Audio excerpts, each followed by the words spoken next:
Hello guys! Nandito naman ulit tayo sa ating YouTube channel na Matlahat, kung saan ating itinuturo yung mga theories, principles, and solutions ng mga math problems para sa lahat. Baka sakali makatulong sa inyo at sa inyong mga nanay, tatay, at sa inyong mga guro. Dahil kasalukuyan ay nandito tayo sa online learning ngayon. So, ang topic natin yung mga nakaraan ay pinag-usapan natin palagi yung factoring of polynomials. So yung unang dalawang video na ginawa ko ay yung factoring of polynomials, yung meron siyang common factor, kung paano ang solution dun sa mga problems na meron siyang common factor. Kung gusto nyo matutunan yun ay hanapin nyo na lang sa YouTube channel na ito. At yun namang isa ay yung difference of two squares na ginawan din natin ng isang separate video para ituro sa inyo kung paano naman yung polynomials, paano siya pinapaktor kung nasa perfect square siya. Dito, sa video ito ay ituturo ko sa inyo yung factoring of trinomials. Guys, ang trinomials, kung ating i-review, ay ito yung mga polynomials na may tatlong term. Kagaya ng x squared plus 3x minus 28. Ito ay trinomial. At ito ring isa, yung 15x squared plus 7xy minus 2y squared. Isa rin siyang trinomial kasi meron siyang tatlong terms. 1, ito, pangalawa at pangatlo. Kung makikita niyo dito guys, hindi pwedeng i-apply yung unang method, yung common factor, kasi wala siyang common factor dito sa tatlong terms, di ba? Ito may x, pero ito ay wala. So, hindi siya pwedeng i-apply yung common factor.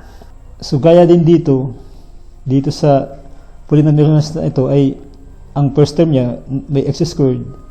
Pero yung pangalawa ay may y siya, di ba? Meron nga siyang x pero may y siyang kasama at meron din siyang y squared. Dito wala na siyang x. So, walang common factor dyan guys. Katulad din dito wala siyang common factor. At hindi rin pwedeng i-apply yung difference of two squares. Hindi rin pwede. Kasi yung difference of two squares ay dalawa lang siya na polynomial. So hindi siya pwede. So dito, may isang method na naman tayo na pag-aaralan kung paano ito ipafactor. Kung maalala nyo guys, tinuro natin dun sa multiplication of polynomial yung format na ganito, yung x plus a times x plus b is equal to x squared plus multiplied by a plus b x plus ab. So meron tayong tinalakay no, na multiplication of polynomials nasa ganitong format. Gaya nga ng sinabi ko dun sa isang video, ang factoring of trinomials ay kabaliktaran niya ng multiplication. So dito, ang given natin dito ay magiging ito. Yan. Dapat ang resulta niya ay ito. So titingnan natin itong problem. Halimbawa itong isang problem na ito. Tingnan natin to kung lalapat siya ba siya sa ganitong format.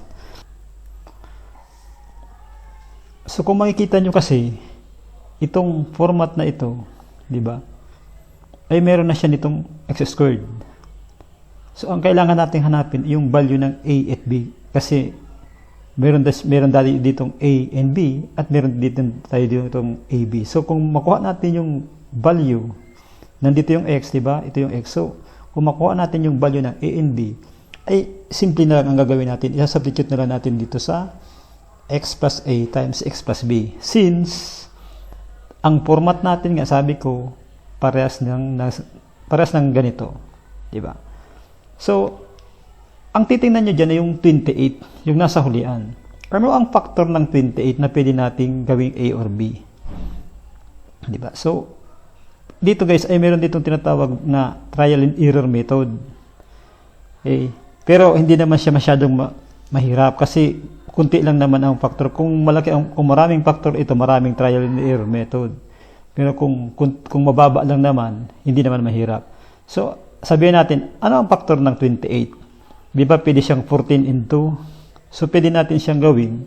Sabihin natin na ang A is negative 14. Ba guys, kasi negative 28 guys eh. Isasali natin tong negative. Isasali natin yung negative na yan. Yan. So, kung negative 28 yan, so negative 14, pwede siyang ang BI2. So, gagawin mo. So, A times B, di ba nandito, negative 14 times 2 is equal to negative 28. So, ang hahanapin natin yung A plus B. So, dapat magkaroon siya ng equal value dito sa coefficient ng X. Di ba? Dapat mag-equal siya dito sa 3. So, titingnan natin. Ang A plus B ba ay 3? Kung i-add natin yan, A plus B, negative 14 plus 2, that is negative 12. So, mali, di ba? Dapat magpareha siya dito sa 3. Guys. So, mali ito. Okay, automatic yan, guys.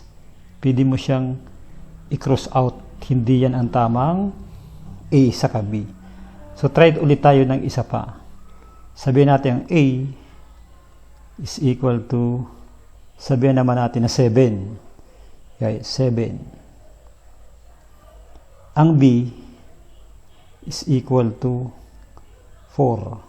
So, ang isa dyan guys ay gagawin natin negative, di ba? Kasi 28. So, sabihin natin ang negative ay yung 7. So, trial muna, di ba guys?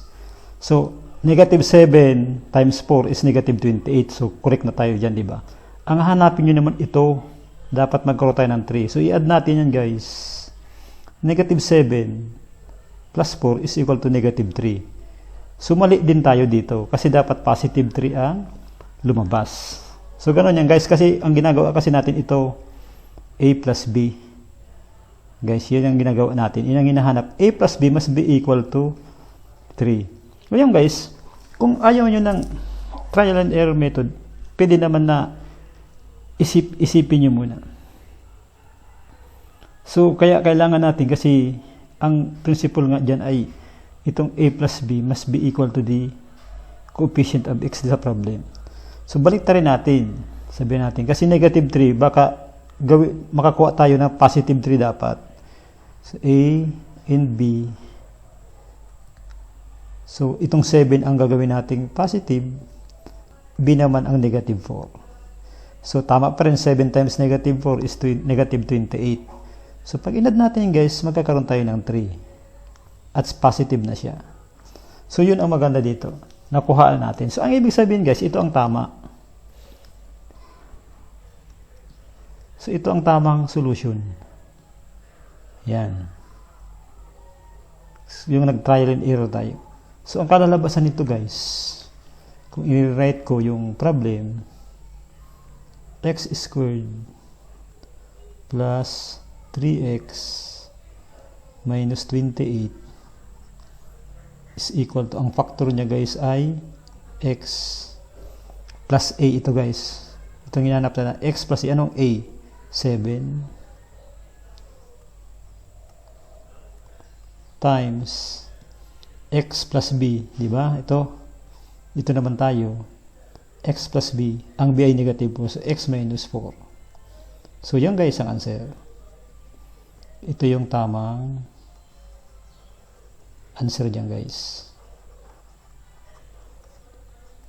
Ganon yan guys sa ginagawa yung trial and error method ng factoring of trinomials. Ipinapaliwanag ko lang kasi dito sa inyo yung paano hinanap yung coefficient ng x.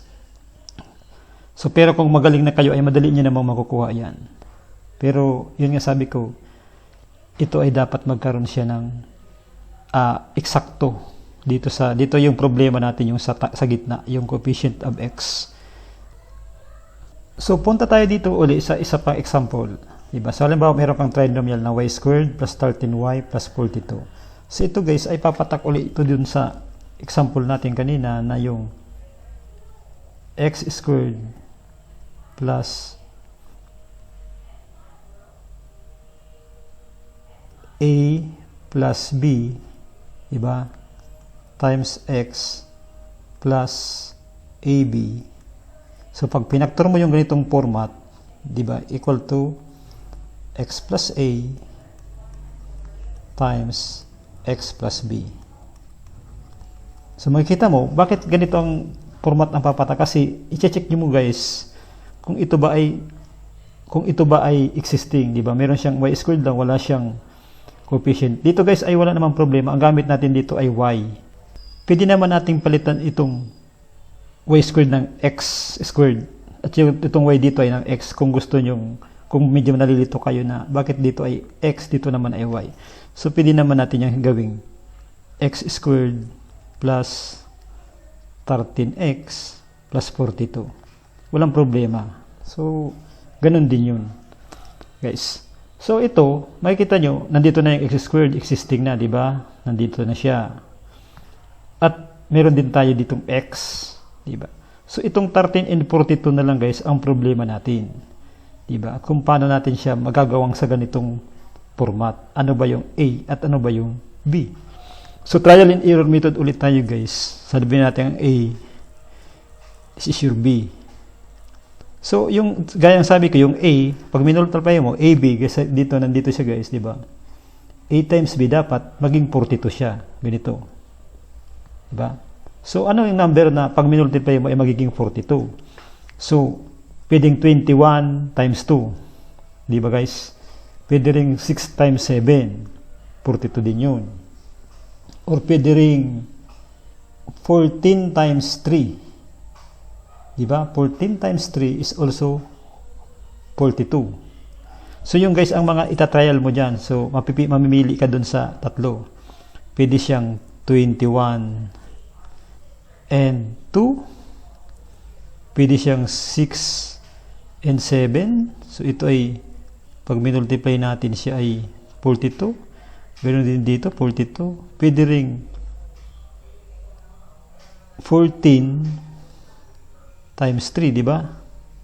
So, ito, lahat ito ay 42. 42. 42 din ito, di ba? So, lahat yan ay pwedeng maging sagot. Pero guys, titingnan nyo na agad. Alin ba dito sa tatlo? Okay? Ang pag-inad mo, magiging siyang 13. O, di ba? Kasi ina-add natin siya eh, di ba? Tingnan mo, kung 21 and 2, so pag inad mo yan guys, 23 yan. So mali na, hindi na siya pwede, di ba? Mali. So hindi yan. Itong 6 and 7 guys, pag inad mo, 13. Oh, sakto guys, di ba? Ito na. At kung itatry mo din itong 14 times 3, yung 14 and 3, 17. So itong dalawa, mali ito, di ba? Saka ito. So, ang tama ay 6 and 7. So, 6 times 7 is 42. 6 plus 7 is equal to 13. So, ang answer mo dyan guys ay simple lang. That is x plus 6 times x plus 7. So, ganun guys. Kadali. Pag yung nasanay ka na, makukuha mo na yun. Hanapin mo lang yung A at saka B. Isa pang example guys, halimbawa meron kang x squared minus 9x plus 18. Diba? So, ang makikita nyo, nandito naman siya sa format na ganito. Mayroon siyang x squared. Diba? X squared lang, walang coefficient guys. Dapat walang coefficient yan, na iba ang number. Dapat wala siya, dapat 1 lang yan. At meron din tayo ditong x, diba? Ito yun, x dito. At meron tayong constant, di ba? Constant yung A sa B. So, ang gagawin mo dyan guys, ganun pa rin. Hanapin mo yung A, B. So, yung ginawa natin, trial and error. Yung hanap ka ng number na pag minultiply mo, 18. So, pwede siyang 9 and 2. Kasi kung 9 times 2 natin, positive 18, kuha natin. Pero kung a-add natin siya, 9 plus 2 is equal to 11. So, mali, di ba? Ang hinahanap natin ay negative 9. So, itry mo naman guys. Sabihin natin negative 9 and negative 2. Kasi pwede ring negative guys ang factor. So, negative 9 times negative 2 is equal to 18. Tama. Pero pag inad mo yan guys, negative 9 minus 2 is negative 11. So, mali ito. So, pwede naman guys, ano pa? 18, 6 and 3. So, pwede naman yan guys, 6, 3. So, 6 times 3, positive 18. Pero pag inad natin yan, 6 plus 3 is positive 9. So, mali. Ang hinahanap natin guys ay negative 9, di ba? So, itry naman natin yung para magkaroon tayo ng 18 ay yung negative 6 and negative 3. Negative 6 times negative 3 is positive 18. Di ba? So, pag inad natin to ay magkakaroon siya ng negative 9. So, therefore, ito ang tama guys. Yan ang tamang answer. So, ilalagay mo na yan dito guys. X, ang A mo ay negative 6. So, minus 6 times X. Ang B mo guys ay negative 3. So, yan ang answer mo guys. X minus 6 times X minus 3. So, yun muna guys. Sana nakatulong itong video ito sa factoring of trinomials na ang format guys ay ito. Tatandaan nyo sa factoring at sa anumang pinagagawa ay meron yung mga format. Pag-aaralan nyo lang yung mga form. I-analyze nyo yung mga given kung saan siya papatak na form. Common factor ba yan? Tulad ng pinag-aralan natin nung nakaraan? Or yan ba ay difference of two squares? Or yan ba ay nasa ganitong format?